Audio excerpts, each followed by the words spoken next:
gente, nós oramos porque nós necessitamos, não que nós gostamos. Nós oramos porque precisamos orar. Então, porque se a gente gostasse de orar, vamos dar um exemplo assim. Às vezes a gente passa mais tempo no celular, no WhatsApp, que numa oração. Às vezes nós passamos 1 hora, 2 horas conversando, ou lá vendo, né, redes sociais, né, deixa eu ver o que está acontecendo. Mas orar a gente não gosta. Mas nós temos que, todos os dias, ter o hábito de orar. Por quê, pastor? Nós vamos ver hoje. Abra sua Bíblia, lá em Tiago, capítulo 5. Tiago, capítulo 5. Nós vamos ver que nós temos que orar e fazer a oração da fé. Quando eu faço a oração da fé, eu estou expressando aquilo, presta bem atenção, quando todo mundo faz oração da fé, não. A oração da fé, para você saber se a sua oração é da fé ou não, quando você ora com a certeza que você vai vencer aquela luta. Você está tranquilo.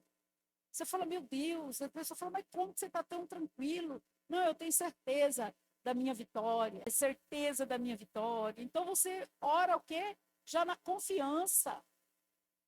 Na confiança que o seu time vai ganhar. Não o time de bola, mas o time da fé. Então, essa é a oração da fé da confiança. Qual que é a oração que não é da fé? Aquela oração que nós ficamos preocupados, toda hora nós estamos lembrando Deus, Deus, o negócio é o seguinte, o problema é lá. Olha, Deus, está lá, Senhor. Não, é Deus, o Senhor está vendo o que eu estou passando, o que eu estou enfrentando. Essa não é a oração da fé. E quando o Tiago, ele fala aqui, vamos lá, Tiago capítulo 5, no versículo 14, que eu disse para você, vamos ler lá então, que diz o que na sua Bíblia? Alguém de vocês está doente, o que faz? Chama o pastor, chama o obreiro, chama, né, alguém que está delegado na função de autoridade espiritual e diz assim, faça o que? A oração sobre ele, ungindo com óleo e em nome do Senhor. A oração da fé salvará o enfermo e o Senhor levantará. E se houver cometido pecados, estes serão o quê? Perdoados. Olha, preste bem atenção. Nós precisamos, por isso, quando nós formos orar, se tem alguém enfermo, nós não podemos orar só por orar, igreja. A oração nossa tem que ser a oração da fé. Aquela oração que você tem certeza da cura e da libertação da pessoa. Mas, deixa eu falar algo para você, que essa oração, ela não pode ser feita sem o conhecimento da palavra. Porque, às vezes, nós somos somente o quê? Ouvinte, nós conhecemos a palavra pelo que nós ouvimos. A pastora pregou, o missionário pregou, e eu ouvi a palavra, né? Mas nós não temos o conhecimento da palavra. Lá em Mateus 22, 29, diz que nós erramos por não conhecer as escrituras, né? E o poder que há nela. Então, preste bem atenção, a oração da fé, vamos falar assim, verdadeira, tem a mentirosa, tem a oração de balela, né? Mas a essa oração que ele está dizendo, se tem alguém doente, tem que chamar alguém para fazer a oração da fé. Essa oração, ela tem que estar juntamente com o quê? Com a palavra. Quando você ora de acordo com a palavra, diz aqui a oração da fé, versículo 15, salvará o enfermo. E o Senhor o quê? O levantará. Por que quantas vezes nós oramos e a pessoa não levanta? Por que quantas vezes nós oramos e o milagre não acontece? Porque nossa oração está desprovido do conhecimento da palavra. Quando eu tenho esse conhecimento da palavra, a oração, o conhecimento da palavra, essa oração ela sai o quê? Com poder. Para quê? Para liberar a vida daquela pessoa que se encontra na mão do inimigo. Aqui está dizendo, olha, a oração da fé salvará o enfermo. Quer dizer, o que é salvar? chegar ao quê? A salvação daquela alma. Se você ler Mateus, Marcos, Lucas, João, os evangelhos, você vai ver que Jesus, antes de orar, ele fazia o quê? Ele pregava a palavra. Antes de você orar, você tem que levar a palavra para aquela pessoa entender que ela precisa ser salva. Quantas vezes eu vou orar com alguma pessoa que está passando um problema, eu falo, se você já confessou Cristo? Não. Então você quer confessar Cristo como Senhor da sua vida? Porque ali eu estou levando aquela pessoa que a ser salva. Ela vai confessar Cristo como Senhor, ela vai declarar que Jesus é o único suficiente Salvador da vida, da alma dela. Se aquela pessoa vir a óbito, o que acontece? Ela vai ser salva. Por isso que o Tiago está dizendo aqui, a oração da fé salvará. Vai dar salvação. O enfermo e o que mais? E o Senhor levantará. Se é o propósito de Deus daquela pessoa viver ainda para glorificar o nome dele, ele vai levantar. Se aquela pessoa, na hora das lutas, das adversidades, que acontece muito isso, que a pessoa só lembra de Cristo, só lembra de orar quando as coisas estão difíceis, quando as coisas não andam bem, já quer colocar medo no seu coração. Mas para que você não aconteça nada, você tem que estar firmado na palavra, na oração, no conhecimento da palavra. E quando ele fala aqui, fazendo a oração salvará enfermo e o Senhor levantará, e se houver cometido pecado, esses serão o quê? Perdoados. Então tem que haver também o quê? Confissão de pecado. Então nós precisamos o quê? Confessar. Levar a pessoa a conhecer a palavra. Por quê? Porque a oração, quando fala oração, da fé, desculpa. Quando fala oração da fé, ela está falando da oração que tem a afirmação da minha fé. E o que é fé, igreja? Hebreus 11, coloca lá. Ora, a fé é a certeza das coisas que se espera, a convicção do fato que não se vê. Preste atenção. Quando eu falo da oração, e a oração é a afirmação, presta atenção. A oração, se você gosta de escrever, então escreve aí. A oração da fé é a minha afirmação do quê? Da palavra. Quando eu oro, eu estou o quê? Afirmando aquilo que a palavra diz que é meu por direito. Por isso que não tem como a gente orar sem conhecimento da palavra. Eu tenho que ter a base da minha oração aonde? Na palavra. Quando é que eu vou ter a resposta da minha oração da fé? Quando eu conheço os meus direitos na palavra.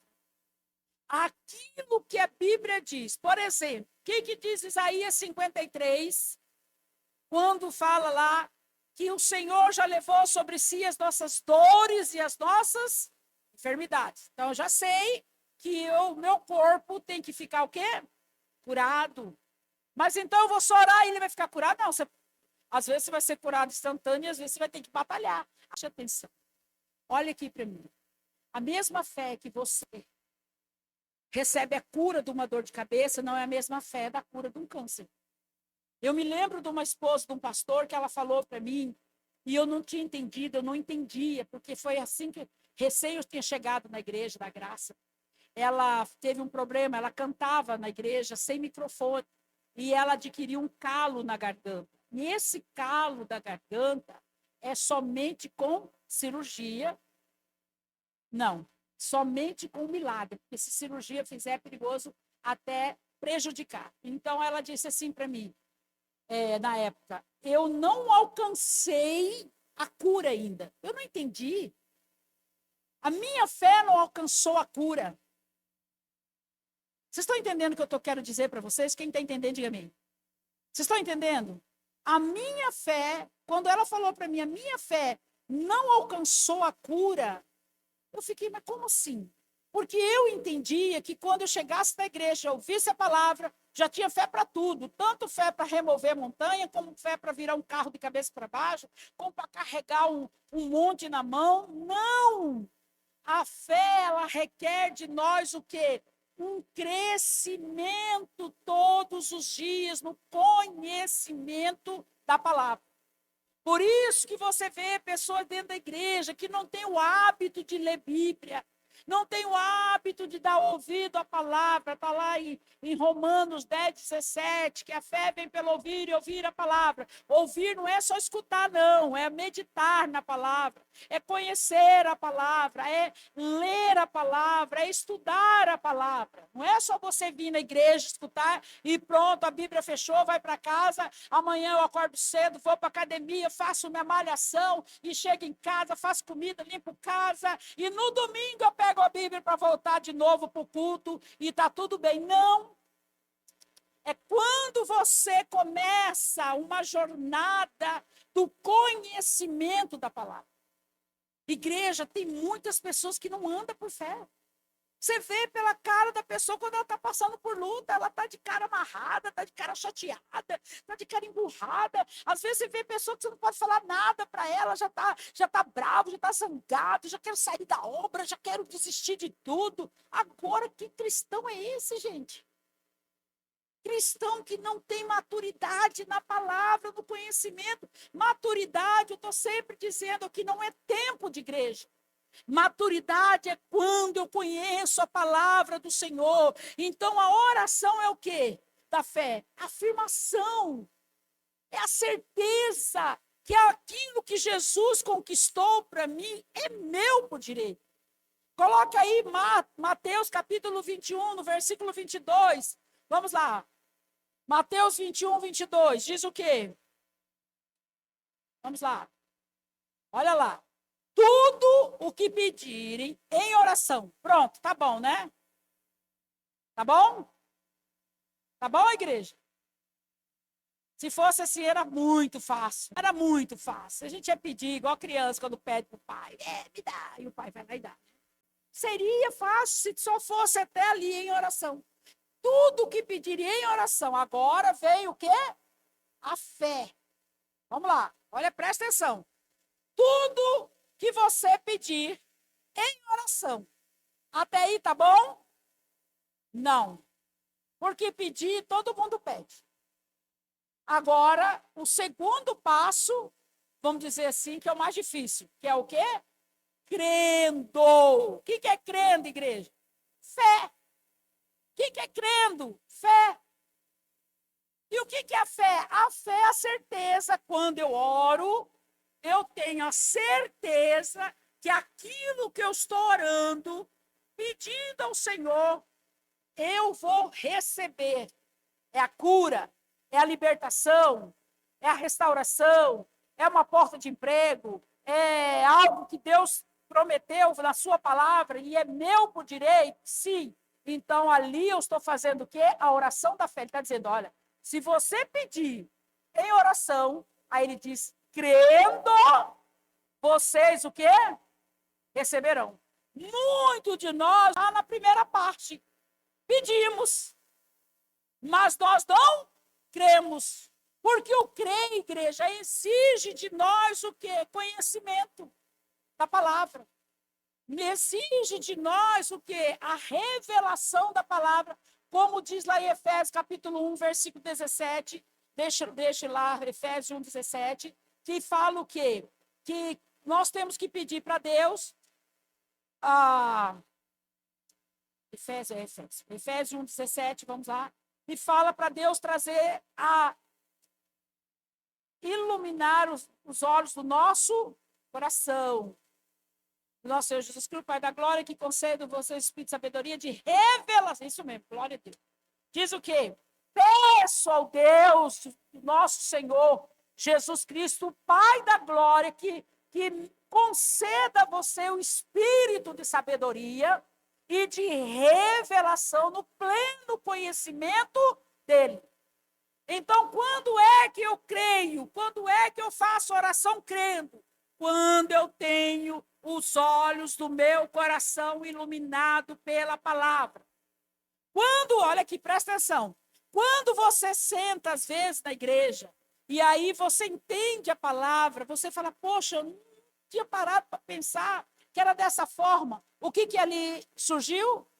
Vamos lá, igreja, olha aqui para mim, o que surgiu no seu coração? O que surgiu no seu coração quando a palavra é revelada? Fé.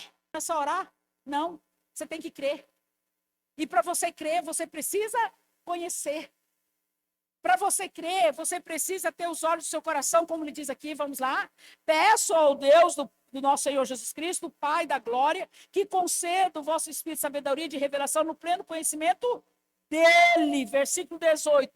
Peço que ilumine os olhos do coração de vocês, para que saiba qual é a esperança da vocação. Então, tudo precisa passar onde? No meu coração, igreja. No meu coração. Tem pessoas que ela não consegue. Quando você quer saber se você realmente faz oração da fé? Por exemplo, vai eu falar. Você pega aqui e sai e o carro quebra ou acaba a gasolina e aí você já entra em desespero. O homem de Deus que anda por fé, a mulher que anda por fé, ela mantém o quê? A paz. Calma não, paz. E a paz só adquire com o conhecimento da palavra.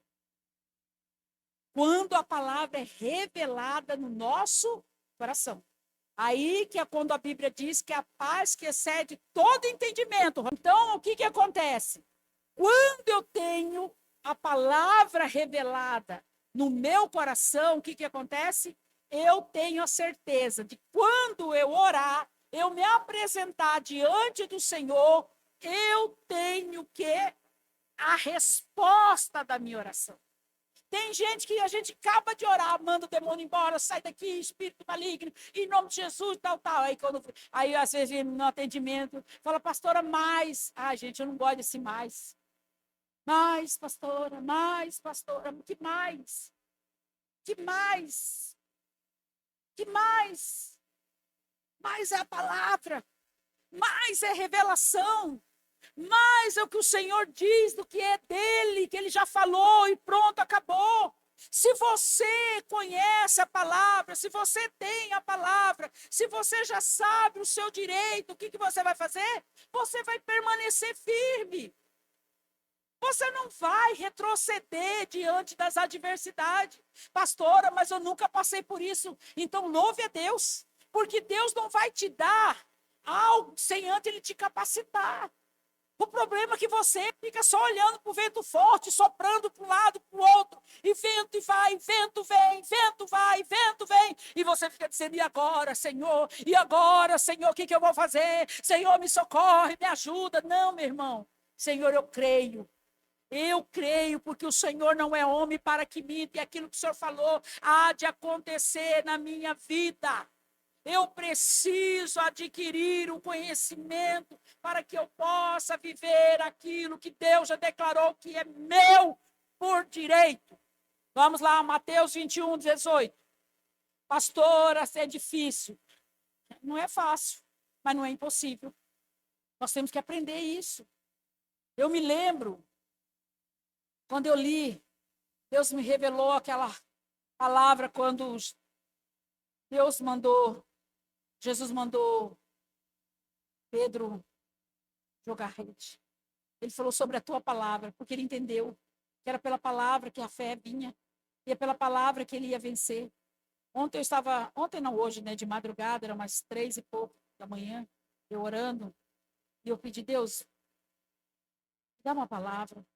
Até achei que eu ia pregar lá hoje, mas não é para hoje. E eu estou meditando essa palavra, porque alguma coisa Deus vai falar ao meu coração. E eu estou hoje o dia inteiro com ela, toda hora mastigando ela, lembrando dela, sem meditar. Toda hora eu lembro dela, eu sei, Deus aqui ia falar. Eu achei que eu ia pregar ela, mas não é o momento. Eu creio que Deus primeiro quer falar comigo, para depois eu passar para a igreja. Vamos lá, Mateus 21, 18, quem encontrou, diga amém. Quem não encontrou, diga espere por mim, mas na televisão está ali. Olha só, cedo de manhã, ao voltar para a cidade, Jesus teve o quê? Fome. E vendo uma figueira à beira do caminho, aproximou-se dela, mas não encontrou nada a não ser folha. Então Jesus disse à figueira o quê? Nunca nunca mais nasça fruto de você. E o que mais? E a figueira secou. O que Jesus estava mostrando nesse versículo para mim e para você? Ele está dizendo, olha, secou imediatamente. Ele está mostrando para mim e para você que a oração da fé é a oração que tem poder sobre a vida e sobre o quê? A morte. Sobre a vida e sobre a morte. Eu vou falar do caso mais recente, né? Mas eu já, graças a Deus, eu tive uma experiência dessa. Vamos lá? Mas não encontrou nada, a não ser folha. Então Jesus disse à figueira: nunca mais nasça fruto de você. E a figueira secou imediatamente. Acabou. Você não vai orar para a pessoa secar, você vai orar para o mal secar na sua vida, para obras malignas secar na sua vida. Então ele está dizendo, a oração da fé, Jesus está mostrando para nós que a oração da fé tem poder na vida e na morte. E nós precisamos, igreja, crescer na fé, sair dessa mesmice, dessa oraçãozinha nossa de água com açúcar, essa oraçãozinha que não faz nada, não acontece nada, não põe o Satanás para correr, ou as obras das trevas para correr da nossa vida. Às vezes o diabo fica fazendo graça, brincando com nós de esconde-esconde. Não! Nós precisamos ter essa autoridade que Jesus falou. Lucas 10, 19, ele diz o quê? Que ele já nos deu autoridade. Não foi isso que ele falou? Já te deu autoridade. O problema somos nós, que nós não conhecemos o nosso direito.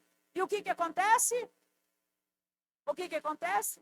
Olha lá. Eis que eu dei a vocês autoridade para o quê? Cobras, escorpiões, demônios, sobre todo o poder do inimigo, nada. O que mais? E nada. O que causará o quê? Está dizendo nada é nada. Nada é nada. Nada é nada. Está dizendo, eis que vos dei a vocês autoridade.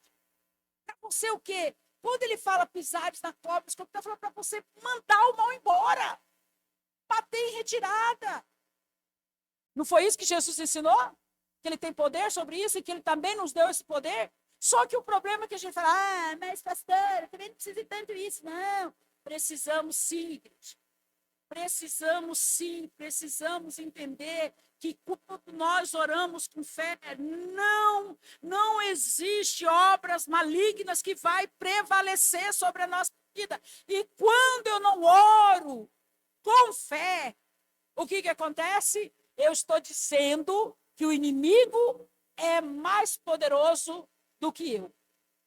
Mas o poderoso não é Deus, mas Deus me deu poder. Então eu tenho poder. E quando eu faço oração sem fé, eu estou fazendo sem entendimento, igreja.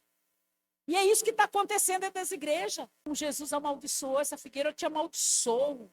Arritmia cardíaca, eu te amaldiçoo obra maligna, eu te amaldiçoo dor de cabeça, eu amaldiçoo pressão alta, eu te amaldiçoo vírus, eu te amaldiçoo bactéria. Essa madrugada estava orando, falei, Senhor, meu corpo é templo do teu espírito, eu não aceito praga, eu não aceito moléstia, eu não aceito nem vírus, eu não aceito nada sobre o meu corpo.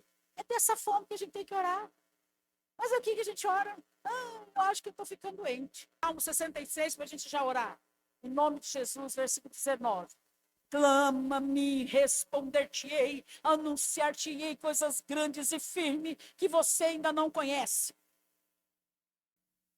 Igreja, nós temos que fazer oração. Para curar os enfermos, para levantar os enfermos, para salvar os que estão doentes, às vezes, na alma. Nós temos que ser esse homem, essa mulher de fé. Senão nós vamos passar por essa terra e não vamos alcançar nada. Vamos lá, Jamile. Salmo 66, versículo 19, diz o quê? Entretanto, Deus o quê? E atendeu o quê? É isso que ele quer fazer, ele quer atender a voz da nossa oração. Ele quer atender. Você acha que Deus quer ver você sofrendo, amarrado, aprisionado? Não, meu irmão. Não, irmão. Deus quer que nós comamos e desfrutamos do melhor dessa terra. Muitas orações não é ouvida, sabe por quê? A oração não está bem. O coração está chateado. Está lá no Salmo 17, versículo 1, né? Diga só, pastor. Que fala que Deus não ouve oração de lábios enganosos. Também, às vezes, a oração está faltando fé. E, às vezes, porque você está chateado, magoado, ressentido. Que alguém falou alguma coisa. Ai, pastor, eu estou magoado. Então, quando você vai orar, a sua oração não tem resposta. Porque os seus lábios é enganoso, diz a palavra. É no Salmo 17, só não me lembro o versículo. Aí, a Aline já achou. Versículo 1. O lábios é enganoso. Então, por isso, duas orações que Deus não responde. É a oração sem fé, que não tem fé, e a oração dos lábios enganosos, que está também lá em João, capítulo 1, versículo 31, que diz que Deus não ouve oração de pecador. Pecador que guarda mágoa, que guarda ressentimento. Deus não ouve. Deus não ouve. Ouvir não é que ele é surdo, ele não responde. Ele ouve, mas ele não responde. Então, cuidado. Ou você faça uma oração com conhecimento da palavra, para você ver o agir de Deus, ou então você faça a oração com conhecimento da palavra, para você ver o agir de Deus. Porque senão você vai perecer. E o inimigo entra sem dó. Igual aquele jogador que entra carrinho em cima daquele outro, né, irmão? E quebra até o tornozelo. Assim que ele faz. Então, vamos fazer a oração da fé. Vamos fazer. Medita na palavra. Ora sobre essa palavra. Fala, Deus, eu quero. Eu não quero ser enganado. Eu quero, Senhor, meu Deus. O missionário fala muito. Quando nós fazemos a oração da fé, nós estamos expressando a prerrogativa que aquilo é nosso. O que é prerrogativa? É o direito nosso. Você ora com direito seu. Peraí, igreja, você trabalha na empresa, a empresa vai dar um vale alimentação, um vale isso, vale aquilo, um monte de vale. Você tem direito ou não tem? Tem, porque você é funcionário daquela empresa. Então, você tem direito, porque você é filho, meu irmão. Você é filha. Então, quando você faz a oração da fé, as coisas têm que acontecer na nossa vida. Amém? Então, vamos orar agora em nome de Jesus? Fazer a oração da fé? Ou vamos fazer a oração sem fé? Coloque a mão sobre o teu coração. Obreiros, pede para Deus mostrar que às vezes a pessoa ela precisa de uma imposição de mão. Não que eles não tenham fé, mas às vezes é porque eles não conseguem romper e vocês têm autoridade no mundo espiritual. Como diz lá em Tiago, se tem alguém enfermo, chama o presbítero. Vocês são os presbíteros dessa igreja. Vocês são os obreiros que Jesus chamou para fazer parte desse grande exército. Na tua mão há poder, na tua mão há fogo para consumir as obras das trevas.